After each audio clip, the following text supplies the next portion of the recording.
Born into a Nair Hindu family. Kamala Das ji का जो जन्म हुआ था एक हिंदू फैमिली में हुआ था। थ्रिसर एट मालाबार इन केरला। केरला में इनका जन्म हुआ था। इनका जो स्थान है, जन्म स्थान, स्पेशली कभी कभी ऑप्शन में ये आ जाता है मालाबार। कई बार केरला नहीं दिया होता, लेकिन ऑप्शंस में ये मैंने देखा है क्वेश्चन में, प्रीवियस ईयर में मालाबार दिया होता है। एंड समटाइम्स कई बार ऐसा भी हुआ है कि मालाबार भी नहीं दिया है तो ये शब्द दिया, इसलिए हमने तीनों ही ऐड कर दिए। तो आप इनमें से याद रखेंगे कि इनका जो जन्म हुआ है केरला में मालाबार थ्रिसर में हुआ है ऑन 31 मार्च 1934। 31 मार्च 1934 को इनका जन्म हुआ था। हर मेडन नेम वाज माधवी कुट्टे। इनका एग्जाम में ये नेम भी पूछा जा चुका है प्रीवियस ईयर एमसीक्यूज में। ये आपको नेम मिल जाएगा कि इनका मेडन नेम क्या है। ऑलरेडी प्रीवियस ईयर क्वेश्चन है ये कि माधवी कुट्टे। ठीक है, thank you Jayashree. Her parents were poet. इनके जो माता पिता थे वो कौन थे? पोइट थे। Kamala Das was mainly educated at home. इनकी जो मुख्य रूप से पढ़ाई लिखाई हुई थी वो घर पे ही हुई थी। She was denied formal school education.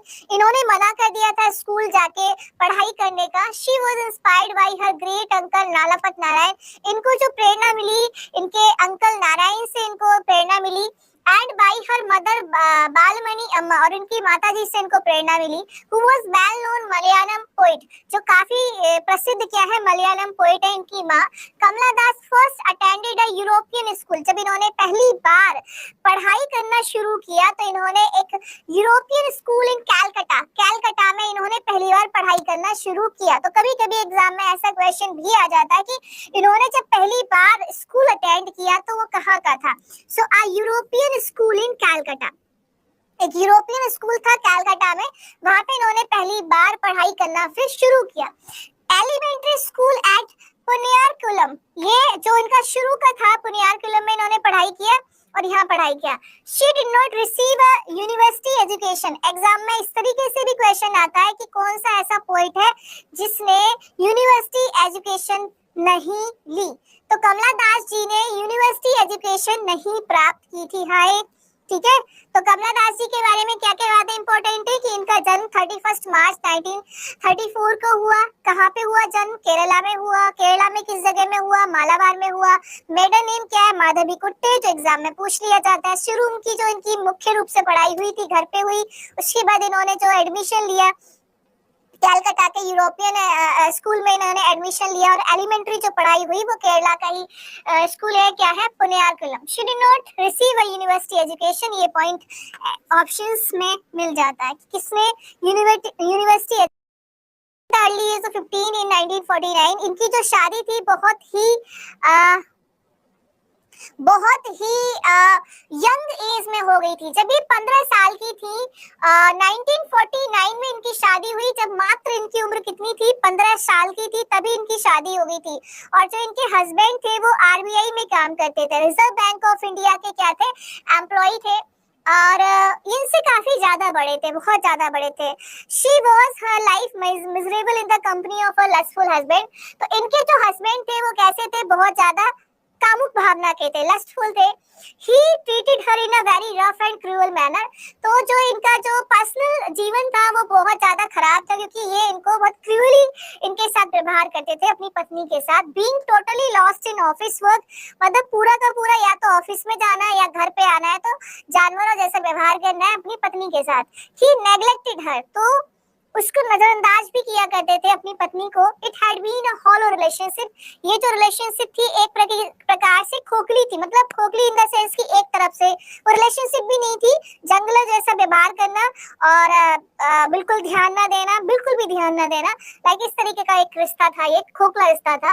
Which she could never endure nor unite the marriage not, मतलब जिसको ये बर्दाश्त नहीं कर पा रही थी कि ये क्या हुआ है मेरे साथ, तो ये इसको बर्दाश्त नहीं कर पा रही थी। She was like a prostitute. तो फिर इसको ऐसा महसूस होने लगा कि यार मुझके मेरे साथ ये ट्रीटमेंट कैसा हो रहा है, एक पत्नी की तरह व्यवहार नहीं हो रहा है कि आते हैं और बिल्कुल जानवरों जैसा व्यवहार इनके साथ होता है, जो सेक्सुअली होता है जानवरों जैसा व्यवहार, उसके लिए यहाँ पे यूज किया गया है ये वर्ड प्रोस्टिट्यूट, कि इनके साथ जो यहाँ पे बोला गया ना कि इनको बहुत ज्यादा रफ या क्रूअल मैनर में इनके साथ व्यवहार होता था, तो वो यही है कि जैसे कोई दूसरा व्यक्ति प्रोस्टिट्यूट के साथ जाके करके आ जाता है, वैसे ही ये अपनी पत्नी के साथ इस तरीके का व्यवहार रखते थे। तो इनको ऐसा महसूस होने लगी ये मेरे को पत्नी नहीं मानते, सिर्फ प्रोस्टिट्यूट जैसा व्यवहार करना है। तो इस चीज से काफी परेशान हो गई थी और इनको ऐसा लगने लगा कि शी फेल्ट लाइक अ वोर इन हर सेक्सुअल कंपेनियनशिप। तो इनको अच्छा नहीं लग रहा था इनके साथ। उसके बाद Kamala Das frankly speak about her affairs, कि कमला दास ने फिर इनको लगा कि नहीं यार इसके साथ तो मेरी नहीं बनेगी, तो फिर इनको लगा कि मुझे किसी और की जरूरत है जो मुझे प्यार करे, जो मेरे साथ ऐसा जंगलों जैसा बर्ताव ना करे, जो वास्तव में मुझे चाहे, जो वास्तव में मुझे प्यार करे, उनको ऐसा साथी चाहिए था। तो फिर इन्होंने इसी वजह से इस बात को स्वीकारा कि मेरे संबंध किसी और इंसान के साथ भी रहे पति के अलावा, तो पति के अलावा किसी और के साथ भी इनके संबंध रहे, इसके बारे में इन्होंने खुल के बोला। और इसी वर्ड को जब एग्जाम में पूछा जाता है तो इस तरीके से पूछा जाता है कि इनमें से ऐसा कौन सा पोइट है जो कन्फेस करता है, कन्फेस पोइट कहलाता है, जिन्होंने इन बात को बोला है। तो फ्रैंकली स्पीक से मतलब यही है कि ये एकमात्र ऐसी कवयित्री है जिन्होंने अपनी पर्सनल लाइफ को, जहाँ पे लोग डिस्कस करना सही नहीं समझते, वहां पे इन्होंने पूरी पर्सनल लाइफ का खुलासा कर दिया है कि मेरा पति मेरे साथ कैसे व्यवहार करता था। इसकी इस व्यवहार के चक्कर में इनका संबंध किसी और के साथ रहा और इन्होंने इसको स्वीकारा है, मतलब बताया कि अवैध संबंध किसी और के साथ भी थे, और इसीलिए इनको कन्फेशनल पोइट कहा जाता है। और एग्जाम में ये क्वेश्चन यहाँ से बनता है कि इनमें से कौन सा पोइट कन्फेशनल पोइट है।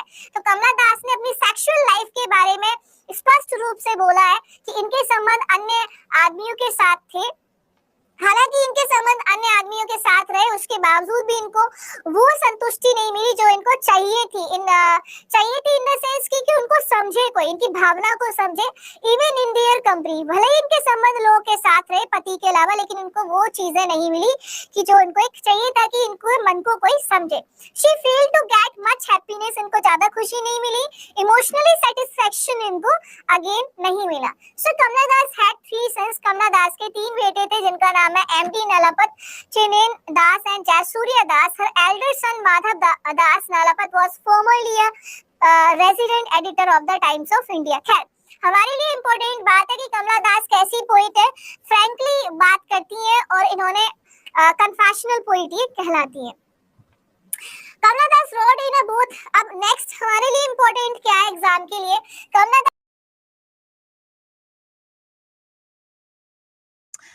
दास रोड इन अ बोथ। अब नेक्स्ट हमारे लिए इंपॉर्टेंट क्या है एग्जाम के लिए, Kamala Das wrote in both Malayalam and English. ये आपको डायरेक्ट ऑप्शन में मिलेगा, इसके साथ अन्य भाषाएं जोड़ के दे दी जाएंगी कि कमला दास जी जो है वो ओरिजिनली कितनी भाषाओं में लिख सकती थी। डायरेक्ट एमसीक्यू आता है और ऑलरेडी आ भी चुका है, प्रीवियस ईयर क्वेश्चन में मिलेगा आपको। तो कमला दास जी जो है ओरिजिनली 2 भाषाओं में लिख सकती थी, फर्स्ट वन मलयालम और दूसरा था इनका English. And had published 11 books इन मलयालम, और इनकी जो 11 किताबें पब्लिश हुई थी वो मलयालम भाषा में ही पब्लिश हुई थी, और जो 3 किताब थी वो किसमें पब्लिश हुई थी, वो इनकी इंग्लिश में पब्लिश हुई। Her poetic collection in English are summer in Calcutta. अगर हम इनका पोइटिक कलेक्शन का बात करें जो इंग्लिश में है वो क्या है, समर इन कलकत्ता 1965। तो डायरेक्ट एमसीक्यू एग्जाम में आता है कि समर इन कलकत्ता किसके द्वारा लिखा गया वर्क है या फिर ये किसका वर्क है। तो समर इन कलकत्ता कमला दास जी का वर्क है 1965, और ये इंग्लिश में लिखा गया वर्क है। लिखा है ना पोइटिक कलेक्शन इन इंग्लिश, ये जो कलेक्शन है इंग्लिश में है क्योंकि इनकी 3 किताबें हैं जो इंग्लिश में है और वो भी क्या है, पोइम्स है। The descendants 1967 and the old play and other poems 1973, तो ये सब इंग्लिश में है। she had also collaborated with British Nandi in Tonight, इन्होंने कोलैबोरेशन भी किया। The strange right 1979 and her autobiography. Exam में पूछ लिया जाता है कि कमला दास जी की इनमें से कौन सी ऑटोबायोग्राफी है, तो कमला दास जी की जो ऑटोबायोग्राफी है वो है माय स्टोरी। सबसे ज्यादा जो आपको एग्जाम में क्वेश्चन मिलेगा कमला दास जी से वो मिलेगा कि समर इन कैलकाटा किसका वर्क है, या फिर इनमें से कमला दास जी की ऑटोबायोग्राफी कौन सी है। तो ऑटोबायोग्राफी है माई स्टोरी 1976। दोनों बातें याद रखना है। She has also published a novel in English entitled alphabet of lust. इन्होंने एक और नोवेल पब्लिश किया जिसका नाम था अल्फाबेट ऑफ लस्ट, इसको इंग्लिश में ही पब्लिश किया। तो ये भी एग्जाम में आ चुका है कि अल्फाबेट ऑफ लस्ट किसका वर्क है। हाँ, works are available in French, लेकिन इनके जो वर्क्स थे अन्य भाषाओं में भी उपलब्ध थे, लेकिन ये तो सिर्फ दो ही में लिख सकती थी, लेकिन अन्य भाषाओं में भी उपलब्ध रहे हैं। वो भाषा है French, Spanish, Russian, German and Japanese. इन भाषाओं में इनके नोबल अवेलेबल है मार्केट में। Kamala Das has received many awards for a literary contribution. इनको कई सारे अवार्ड से भी नवाजा गया। एशियन पोइट्री प्राइज मिला इनको 1964 में। केरला साहित्य अकेडमी अवार्ड, एग्जाम में आता है कि केरला साहित्य अकेडमी अवार्ड किसको मिला है, तो ये आपको मिलेगा एग्जाम के अंदर क्वेश्चन कि केरला साहित्य अकेडमी अवार्ड किसको मिला है। तो कमला दास जी को केरला साहित्य अकेडमी अवार्ड मिला है 1969 में अलॉन्ग विद साहित्य अकेडमी अवार्ड। इसीलिए इंपॉर्टेंट है कि एग्जाम में क्वेश्चन ऐसे भी आता है कि भाई साहित्य अकेडमी अवार्ड के साथ साथ इनको केरला साहित्य अकेडमी अवार्ड भी मिल चुका है। तो इसमें दोनों बातें हैं कि इनको साहित्य अकेडमी अवार्ड भी मिला था 1985 में, जो काफी सम्मानीय अवार्ड होता है, लेकिन इनको केरला साहित्य अकेडमी अवार्ड भी मिल चुका है। तो दोनों अवार्ड मिले हैं। तीसरा इंपॉर्टेंट पॉइंट यहाँ पे ये कि इनका जो वर्क था वो शॉर्ट लिस्ट हुआ था नोबेल प्राइज के लिए, लेकिन नोबेल प्राइज मिला नहीं। तो she was even shortlisted for the Nobel prize in literature in 1984। तो 1984 में इनका जो वर्क है वो शॉर्ट लिस्ट हुआ था नोबेल प्राइज के लिए, लेकिन नहीं मिल सका। तो आपको क्या याद रखना है, यहाँ से काफी सारे क्वेश्चन आपको मिल जाएंगे एग्जाम के अंदर। समर इन कैलकाटा किसका वर्क है, ये वर्क कमला दास जी का है। दूसरा, इनको दो भाषाएं आती हैं जिसमें ये लिख सकती हैं, बोलने की बात नहीं हो रही। लिख कितने भाषाओं में सकती हैं, दो भाषाओं में लिख सकती हैं, मलयालम और इंग्लिश में लिख सकती हैं। तीसरा कि इनका ऑटोबायोग्राफी क्या है, ऑटोबायोग्राफी 1976 है। तो ये दोनों जो वर्क है इनके कुछ ज्यादा ही फेमस वर्क है, तो नॉर्मली सबको याद रह जाते हैं ये दोनों वर्क। जो कम याद रह जाते हैं वो है अल्फाबेट ऑफ लस्ट एंड डेसेरेंट्स, जबकि ऑप्शंस में कभी कभी ये भी मौजूद होता है, तो ये भी आपको याद रखना है। हो सकता है पूछ ले कि इनमें से कौन सा कमला दास का वर्क नहीं है, इनमें से कौन सा कमला दास का वर्क है, तो आपको एक से अधिक वर्क भी पता होना चाहिए। तो डेसेरेंट्स भी आपको पता होना चाहिए एंड इसके अलावा अल्फाबेट ऑफ लस्ट भी आपको पता होना चाहिए। इनके वर्क्स पर कि वर्क्स ऑफ कमला दास, तो देखो जैसे मैंने शुरू में ही बोला था कि कमला दास इज अ कन्फेशनल पोएट। तो कन्फेशन का मतलब क्या होता है, कन्फेशन का मतलब यही होता है कि हम बहुत टाइम से उस बात को मन में लेके बैठे हैं, नहीं बता रहे, लेकिन एक समय ऐसा आ रहा है कि भाई ठीक है, जो नहीं बोलना चाहिए था वो भी बोल दिया। तो कन्फेशनल पोइट इनको कहा गया है। And the theme of her poetry, even exam में ये भी पूछा जाता है कि इनकी जो पोइट्री है उसकी थीम क्या है। तो इनकी पोइट्री का जो थीम है वो क्या है, लव है। और ये क्वेश्चन दोनों ही, आप किसी भी प्रीवियस ईयर क्वेश्चन को उठा के देखोगे, ये दोनों ही प्रीवियस ईयर क्वेश्चन के पार्ट है, दोनों की दोनों बातें कि कमला दास की जो पोइट्री है वो किस थीम पर आधारित है। वो थीम है लव, और लस्ट नहीं है, ध्यान रखना, लस्ट भी ऑप्शन में होगा। कमला दास की जो पोइट्री है उसका थीम क्या है, लव है। ऑप्शन में लस्ट भी मौजूद होता है। She is a bilingual poet, ये है bilingual poet है, द्विभाषीय है। Because she has written in both Malayalam and English, क्योंकि वो दोनों भाषाओं में लिख सकती हैं, मलयालम में भी लिख सकती हैं। इनका ऑप्शन जब भी मिला है वो हमेशा, इसलिए मैंने बोला कि सेक्स नहीं आएगा, क्योंकि वहां पे ऑप्शन जो आता है लस्ट दिया जाता है, लव और लस्ट होगा, लेकिन आपको आंसर ध्यान रखना है कि थीम क्या है, लव है। क्योंकि इन्होंने ये बताया कि इनके साथ सेक्सुअली किस तरीके से चीजें हुई हैं, तो वो इनका थीम नहीं है। इनको प्रॉब्लम है कि इनके साथ इनको इमोशनली कनेक्शन नहीं मिला है, तो इनको प्यार की जरूरत थी, जो इमोशनली इनको बॉन्ड चाहिए था, जिसकी वजह से दूसरे लोग के साथ इन्होंने रिलेशनशिप में रही, लेकिन इनको जो कमी लगी वो यही कि इनके जीवन में प्यार नहीं था, इसीलिए थीम जो था वो लव का था। कन्फेशन इस बात का किया कि इनके जीवन में हुआ क्या है, इनके साथ इनके पति ने क्या किया या इन्होंने दूसरे के साथ रहे, तो वो इसीलिए वर्क उनका इस तरीके का था, लेकिन मेन थीम थी लव। तो मलयालम और इंग्लिश हो गया, इनको दो भाषाओं में लिख सकती थी। समर इन कैलकाटा एक इंपॉर्टेंट वर्क है, और ये भी ध्यान रखना है कि समर इन कैलकाटा जो है इनका फर्स्ट कलेक्शन है। तो कमला दास जी का फर्स्ट कलेक्शन क्या है, समर इन कैलकाटा है।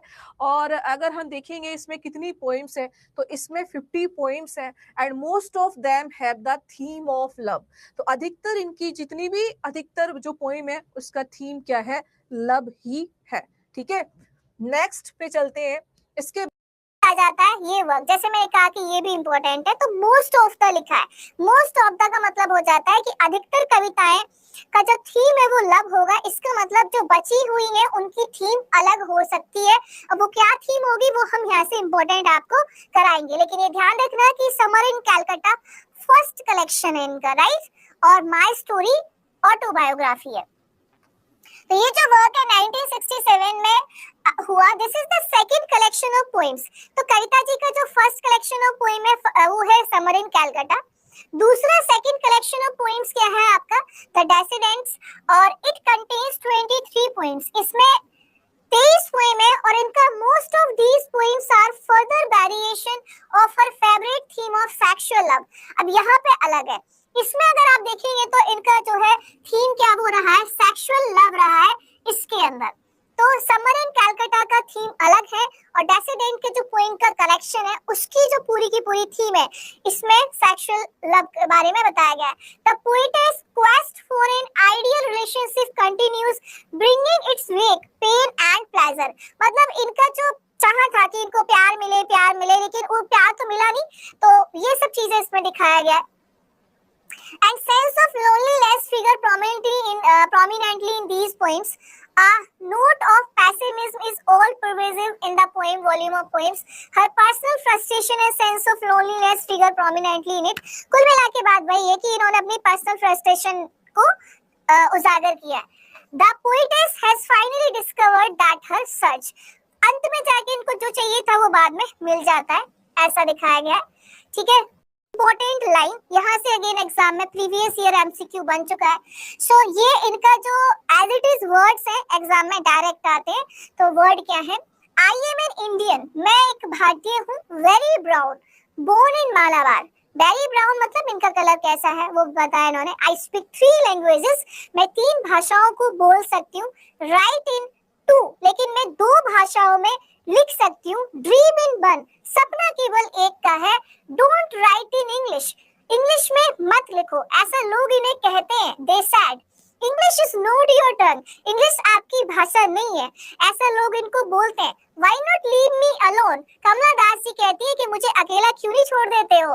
क्रिटिक्स, फ्रेंड्स, जितने भी मेरे क्रिटिक्स हैं, जितने भी मेरे दोस्त हैं, visiting cousins and every of you, जितने भी तुम लोग हो, मुझे अकेला क्यों नहीं छोड़ देते हो। जो लोग मुझे ये कहते हैं कि तुम इंग्लिश में लिखो, सॉरी इंग्लिश में मत लिखो, इंग्लिश तुम्हारी भाषा नहीं है, तो कहती है मैं उनसे कहना चाहती हूँ कि why not leave me alone, मुझे अकेला क्यों नहीं छोड़ देते हो।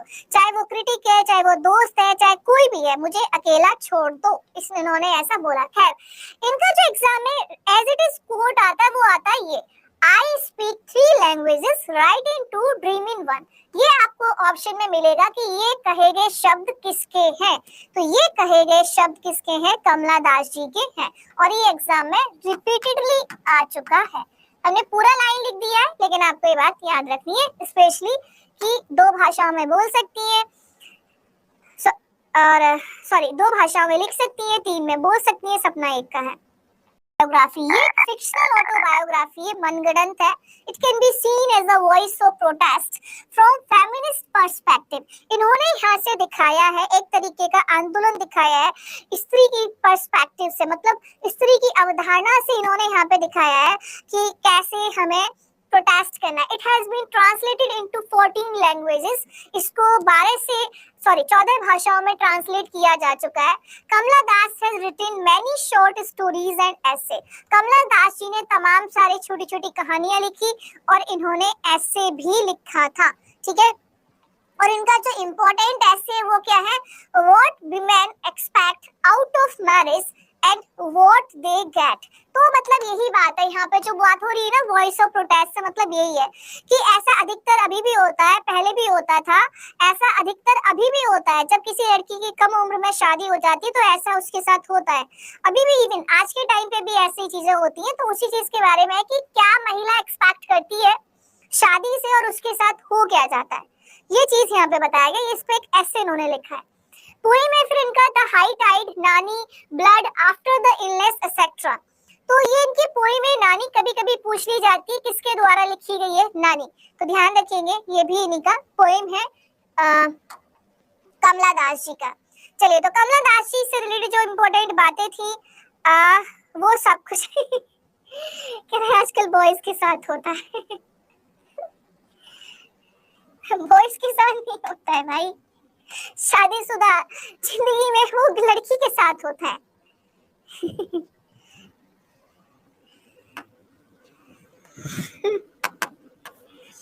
चलो पढ़ना शुरू करें